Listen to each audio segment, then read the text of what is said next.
अस्सलाम वालेकुम to everyone. कैसे हैं आप सब लोग? ठीक हैं। अच्छा, आज मैं आ गया हूँ आपके लिए एक one of the best content लेके। जैसे कि हमने लास्ट वीडियो में सीखा कि हमें अगर अपने ख्वाबों को पूरा करना है तो हमें बहुत तेज स्पीड में दौड़ना पड़ेगा। बहुत तेज हमें जो है तेज रफ्तार से हमें जाना पड़ेगा, तब जाके हम अपने ड्रीम्स को, अपने गोल्स को अचीव कर पाएंगे। तो आज मैं आपको वो समझाने वाला हूँ कि देखो, अब हम दौड़े तो सही, लेकिन डायरेक्शन कौन सी पकड़े। अब खाली ऐसे दौड़ना स्टार्ट करेंगे तो उड़ तो नहीं पाएंगे हम। ठीक है। तो डायरेक्शन कौन सी हमने पकड़नी है, किस डायरेक्शन में दौड़ना है और किस वे से हमने जो है अपने आप को सक्सेस करना है, तो मैं आपके सामने आज वो चीजें लेके आया हूँ। तो देखें, बेसिकली हम स्टार्ट करते हैं। स्टार्ट करने से पहले अगर आप लोग मुझे नहीं जानते तो मेरा नाम उमर फारूक है and I am a youngest digital entrepreneur and online business coach. अच्छा, तो हम स्टार्ट करते हैं अपनी आज की वीडियो को, जिसका टॉपिक ये है कि हमने कौन सी फील्ड को जो है पिक करना है और हमने किस फील्ड में जाना है और किस फील्ड में हमने जो है सक्सेस होना है। तो देखो, दुनिया में कमाने के चार तरीके होते हैं। दुनिया में कमाने के चार तरीके होते हैं। कौन कौन से? E, S, B and I. E, S, B, I क्या होता है? अगर आपको अभी तक मेरी बात समझ में नहीं आ रही तो इसका मतलब ये है कि आपने इस बिजनेस एक्सपर्ट सीरीज को सीक्वेंस वाइज नहीं वॉच किया। अगर आपने वाकई में सीक्वेंस वाइज वॉच नहीं किया तो आप इस वीडियो को पॉज करें। अगर आप डायरेक्टली इस वीडियो के ऊपर आए तो इस वीडियो को पॉज करें और पहले जाएं चैनल की step by step videos watch करें आप, ताकि आपको स्टेप बाय स्टेप समझ में आए। और मैं ये दावा करता हूँ कि अगर आप स्टेप बाय स्टेप इस सीरीज को वॉच करते हैं तो आप चाहे नेटवर्क मार्केटिंग कर रहे हो, चाहे एफिलिएट मार्केटिंग कर रहे हो, चाहे दुनिया की कोई भी मार्केटिंग कर रहे हो, आपको डिफिकल्टीज अपने बिजनेस में कभी नहीं आएगी। ठीक हो गया। अच्छा, तो हम स्टार्ट करते हैं। What is ESBI model? तो ई फॉर एम्प्लॉय। ठीक है। अब एम्प्लॉय क्या होते हैं? What is employ? एम्प्लॉय वो लोग होते हैं जो कहीं पे जॉब कर रहे होते हैं।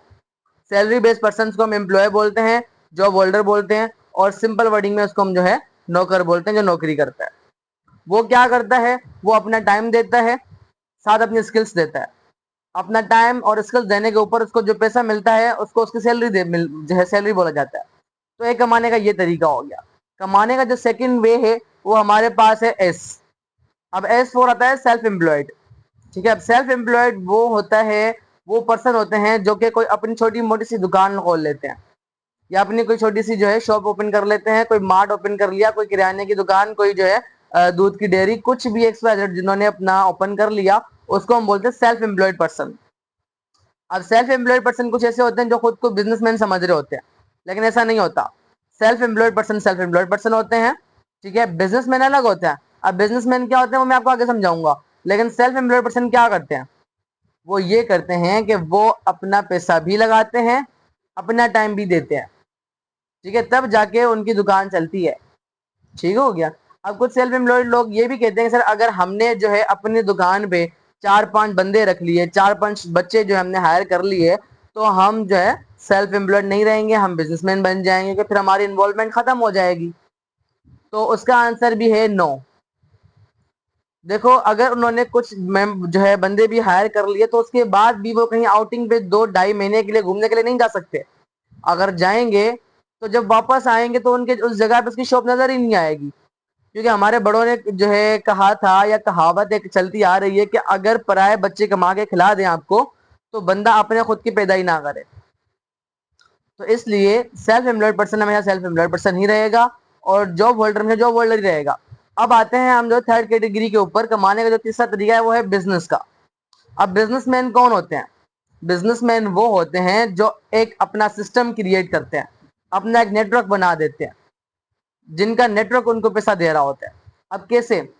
अब मिसाल ले लो सिंपली अपना मुकेश अंबानी की। उसने क्या किया? वो बिजनेसमैन कैसे बना? उसका एक बिजनेस तो ये था कि उसने कोई एक सिम लॉन्च करी। अब सिम लॉन्च करने के लिए उसने पहले क्या किया? पूरे इंडिया में वायर्स बिछा दी, खंबे लगवा दिए, और जो है अपना सिमें बंटवा दी फ्री में। ठीक हो गया। फ्री ऑफ कॉस्ट में सिमें बंटवा दी। पूरी इंडिया ने उसकी सिम परचेज करी। परचेज नहीं करी, ले ली फ्री ऑफ कॉस्ट। ठीक है। देन उसके बाद उसने 1 महीने के बाद हर मंथ का 100 रुपए एक सिम पे लगा दिया। लोगों ने क्या बोला? 100 रुपए पर मंथ बहुत थोड़ी अमाउंट है, मसला ही नहीं है 100 रुपए का। लेकिन आप खुद सोचिए कि इंडिया की आबादी करोड़ों में है, करोड़ों में, और हर एक बंदा 100 रुपए दे रहा है, तो महीने के कितने पैसे बन गए? अरबों खरबों। उसने सिर्फ एक महीने के अंदर अपने सारे पैसे निकाल लिए। अब उसका नेटवर्क चलता रहता है, उसको अर्निंग आती रहती है, इसको हम बिजनेसमैन बोलते हैं।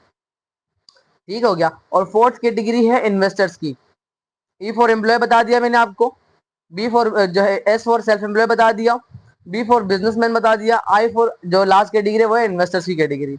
अब इन्वेस्टर्स कौन होते हैं? इन्वेस्टर्स वो लोग होते हैं जिनके पास ऑलरेडी लाखों करोड़ों मौजूद होते हैं, जो अपने पैसे लगा के पैसे से पैसा कमाते हैं। अब हम और आप क्या करते हैं? पैसे के लिए काम करते हैं। इन्वेस्टर्स का पैसा उनके लिए काम करता है, वो पैसे से पैसा बनाते हैं। Simple is that. ठीक हो गया। अब अगर देखा जाए, अगर हम इनके ऊपर जो है रिसर्च करें, तो दुनिया का जो 95% पैसा है वो सिर्फ बिजनेस और इन्वेस्टर की कैटेगरी में है। ठीक है, दुनिया का जो 95% पैसा है वो बिजनेस और इन्वेस्टर की कैटेगरी में है, लेकिन दुनिया के सिर्फ और सिर्फ 5% लोग ही इन कैटेगरी के अंदर जाते हैं, और बाकी की 95% मेजोरिटी ई और एस में जा रही है, जहां में सिर्फ 5% पैसा है। तो ये क्यों हो रहा है, किस वजह से हो रहा है?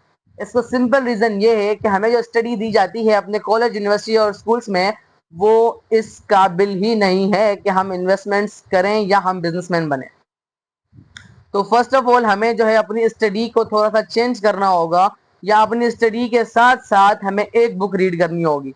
अगर अभी भी आप गूगल पे जाके लिखेंगे कि बेस्ट बुक ऑफ बिजनेस या best book of money earning या कुछ भी ऐसे आप लिखेंगे, तो आपके सामने एक ही बुक आएगी, रॉबर्ट कियोसाकी की रिच डैड पुअर डैड। अगर आप ये रीड आउट करना स्टार्ट कर दें, तो आपका माइंड सेट दुनिया के 10% लोगों में आ जाएगा।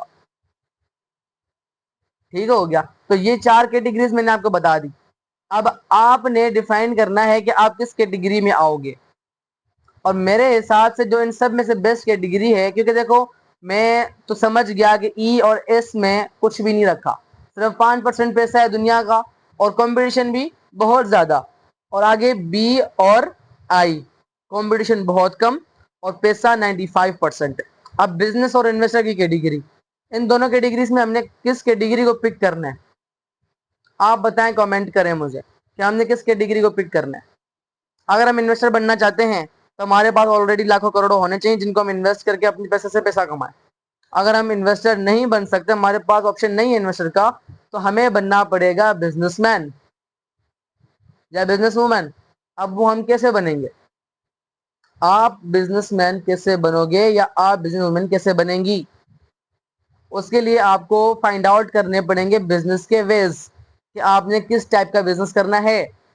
और जैसे कि आपको पता है कि मैं बात करूंगा नेटवर्क मार्केटिंग के बारे में, तो नेटवर्क मार्केटिंग क्या है वो इंशाल्लाह ताला आपको नेक्स्ट वीडियो में बताऊंगा, कि नेटवर्क मार्केटिंग बिजनेस करने से आपको क्या क्या बेनिफिट है, और नेटवर्क मार्केटिंग बिजनेस आप किस वे में स्टार्ट कर सकते हो, और कितनी कम अमाउंट से स्टार्ट कर सकते हो, और किस तरह से आप नेटवर्क मार्केटिंग में ग्रो कर सकते हो। और नेटवर्क मार्केटिंग के जो मेन मेजर टॉपिक्स होते हैं, lead generation, invitation, follow up, handling, closing, इन सारे स्किल्स के ऊपर आपको स्टेप बाय स्टेप इस ही चैनल पे आपको जो है डिटेल्स दी जाएंगी, आपको इसी चैनल पे गाइड किया जाएगा।